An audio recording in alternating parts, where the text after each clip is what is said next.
1장부터 11장까지의 말씀을 앞서서 쭉 봤는데요.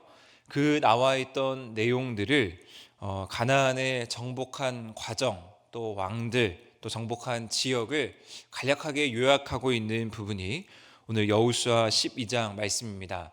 따라서 오늘 말씀은 1장에서 11장까지의 그 전반부, 여호수아의 전반부 내용을 요약하고 있고 또 마무리하고 있는 부분이다라고 보시면 되겠습니다. 본문은 쭉 읽어봤는데 여러 지역, 생소한 또 지역들이 나오게 되고 또 마지막에 나와 있듯이 총 31명의 왕들의 이름이 나열되고 있습니다. 오늘 이 12장에 정복당한 왕들의 명단을 또 상세하게 기록한 이유가 성경 안에서 분명히 있을 것입니다. 오늘 말씀에 이 정복된 왕들의 모습을 보면 요단강 그 건너기 전에 동편에서 쟁취했던 땅들도 기록하고 있고요.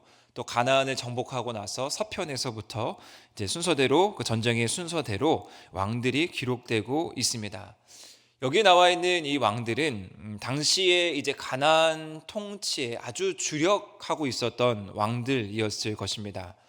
그래서 이러한 이름들, 그 당시에 가나안 땅에 주력한 왕들의 이름을 기록함을 통해서 이스라엘에게 대응했던 가나안들이 하나님 앞에서 다 무너지고 하나님 앞에서 다 정복당했다라는 것을 분명한 기록으로 남기게 되면서 무엇이 더 강한지, 무엇을 따라야 하는지를 분명하게 한눈에 살펴볼 수 있는 것입니다. 몇 가지 오늘 이 정복 과정에서 주목해 볼 만한 본문들이 있는데, 먼저 이 명단은 앞서 말씀드렸듯이 여호수아부터 기록하고 있지 않다라는 겁니다. 1절에서 6절까지의 말씀을 보면 요단 동편 동쪽에 그 정복 기수를 하고 있는데, 이 지역은 모세가 여호수아 시대 이전에 점령한 지역입니다. 모세의 시대부터 이 말씀을 기록하고 있다라는 것입니다. 특별히 6절 말씀에 보시면요, 모세를 소개하고 있는 부분이 나와 있는데 짧은 6절 말씀 안에 두 번이나 걸쳐서 모세를 여호와의 종이라고 설명하고 있습니다. 이 여호와의 종 모세를 설명함으로 인해서 주고자 하는 중요한 의미가 있는데, 두 가지로 그 의미를 나타낼 수 있는데, 첫 번째로는 하나님의 약속은 반드시 성취된다라는 것입니다. 하나님께서 적과 꿀이 흐르는 가나안 땅을 약속해 주었던 사실 1차적인 인물은 여호수아가 아닌 모세였습니다. 비록 모세는 느보산에서 그 땅을 바라보면서 이만하면 됐다, 너는 그 땅에 들어가지 못한다라는 하나님의 말씀을 듣기는 했지만, 그러나 그것이 끝난 것이 아니라는 것이죠. 하나님께서는 모세에게 주어진 사명은 거기까지였지만 그렇다고 해서 하나님의 사명이 끊어진 것은 아니죠. 모세의 사명을 이어받아 그 약속을, 즉 하나님의 약속을 고스란히 모세의 후계자인 여호수아를 통해서 이루시는 하나님이라는 것입니다. 하나님의 일하심은 그렇습니다. 하나님은 언제나 어떠한 방법으로든 분명하게 약속을 성취하시는 하나님입니다.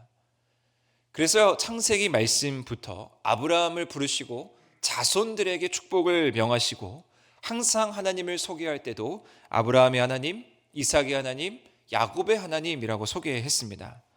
하나님은 신실하신 하나님이라는 것이죠. 자, 그래서 이러한 약속이 오늘 본문 자연스럽게 7절 말씀부터 보시면 여호수아와 이스라엘 자손이라고 하면서 그 사명, 모세의 사명, 하나님의 사명을 여호수아가 고스란히 이어받고 있다라는 것을 먼저 발견할 수 있고요. 또 두 번째로는 이 모든 것이 하나님의 주권 아래에 있다라는 것을 발견할 수가 있습니다. 모세는 여호와의 종입니다. 이것은 어떠한 고백이냐면 하나님은 나의 주인이십니다 라는 고백입니다. 자, 그러면 그 뒤를 이은 여호수아는 오죽하겠습니까? 모세라는 걸출한 지도자에 이어서 이스라엘의 대군을 이끌어야 하는 이 여호수아는 바라봐야 하는 유일한 대상이 바로 하나님밖에 없었던 것이죠. 그래서 여호수아 말씀을 읽어보시면 한 가지 또 중요한 표현이 나오는데, 여호수아가 아침에 일찍이 일어났다라는 표현이 여호수아서에 반복해서 나타나고 있습니다.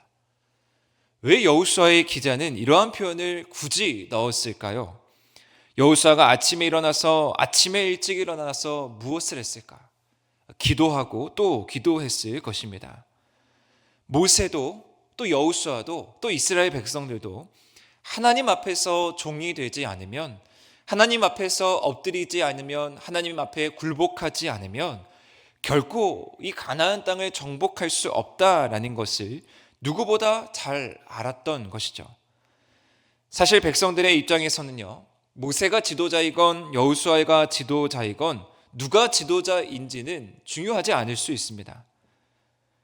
참으로 백성들 입장에서는 지도자가 누구인지는 참 중요할 수가 있습니다. 그러나 반대로 하나님 입장에서 한번 생각해 보시면요, 지도자가 누구인지는 하나님 입장에서는 크게 중요한 것이 아니죠.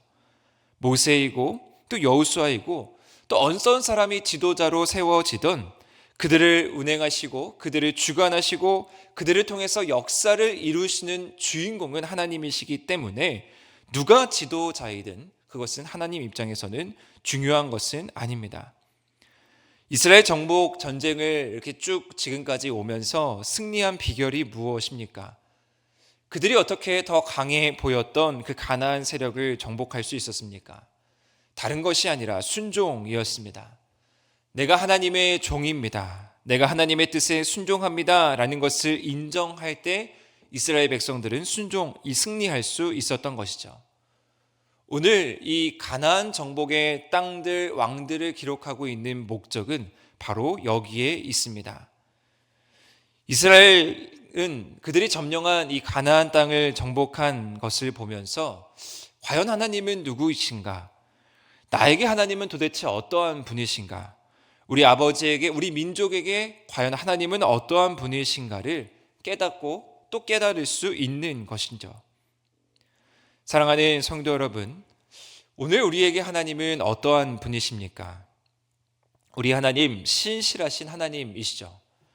우리가 찬양으로 고백하는 것처럼 우리 하나님 실수가 없으신 하나님이시고요, 완전하신 하나님이십니다.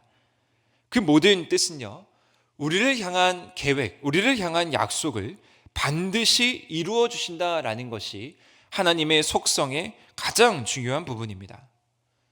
어떤 것은 되고 어떤 것은 안 되고가 아니죠.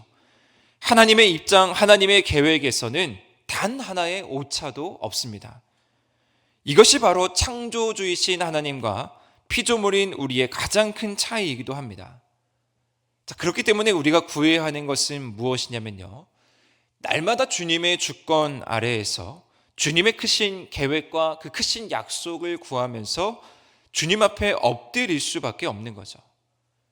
하나님의 주인 되심을 인정하고 나아갈 때에만 우리는 하나님께서 우리에게 주어진 약속을 발견하는 삶을 살아갈 수가 있습니다. 성경을 읽게 되면요, 여호수아 이 12장 본문뿐 아니라 이렇게 지역이 쭉 나열되어 있고 이름이 나열되어 있는 본문들을 종종 찾아볼 수가 있습니다. 우리는 이러한 말씀을 통해서 어떠한 교훈을 묵상할 수 있겠습니까? 왜 이런 생소한 왕들의 이름을 다 하나하나 기록했을까라는 고민을 이런 본문을 접할 때마다 느낄 수 있습니다. 저는 크게 두 가지 목적이 있다고 생각을 하는데요. 첫 번째는 역사성입니다. 역사적인 사실이라는 것을 분명하게 성경은 보여주고 싶은 것이죠. 하나님의 말씀이 역사적인 사실로 이루어졌고 실제로 그 일이 일어났다라는 것을 분명하게 보여주고자 하는 겁니다. 지금 대한민국에서 2025년에 살고 있는 저희들은 물론 이것이 잘 느껴지지 않을 수 있습니다. 그러나 이 성경을 받아 읽고 보고 있는 이스라엘의 다음 세대들은 어떻겠습니까? 더욱더 실감나고 매일매일 부모님으로부터 윗세대로부터 전해 들었던 그 이야기들이 성경 안에 기록되어 있으니 얼마나 놀랍고 얼마나 기이한 일이겠습니까? 그 왕의 이름이 기록되어 있고 하나님께서 그 놀랍고 소문이 무성한 왕들을 이기신 사건을 보게 된다면 그들은 더 생생히 하나님을 믿고 따를 수밖에 없는 것이죠. 그것이 바로 우리가 이 성경을 오늘 보고 있는 역사성입니다. 더 선명하게 깨닫게 되고 더 진리의 말씀으로 다가오는 것이죠. 그리고 두 번째, 이 사실이 중요한데요. 두 번째는 기억하는 것입니다. 앞서 4장 말씀에서도요, 길갈에서 이스라엘 백성들이 강을 건너고 12돌을 세우라고 하나님께서 말씀하시면서 하나님, 우리가 12돌을 왜 세워야 합니까? 라는 그 질문에 하나님께서는 이렇게 말씀하시죠.